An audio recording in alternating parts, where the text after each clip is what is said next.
Helvettiin toi musiikki tuolta. Pääsee kuuluu sen läpi. Se ei kuulukin olla. Let's go. Valmiina ajamaan tämän Neste Rally Helsingin varten. Lämmitellään vielä tällä komealla B-ryhmän Audilla vanhalla rouvalla. Ja katsotaan minkälaista kyytiä mestari Kankkunen antaa sitten tälle legendaariselle autolle tässä Helsingin tapahtumassa. Ja siitä lähtee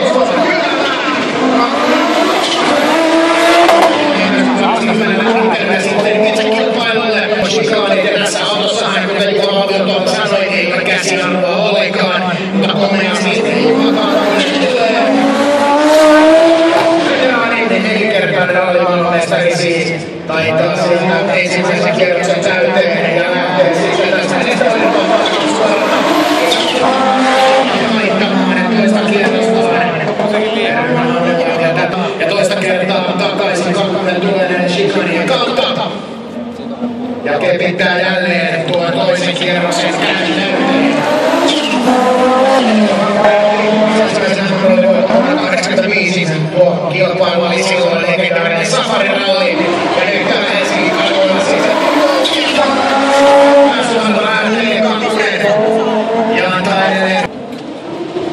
Audi vaihtaa komeasti.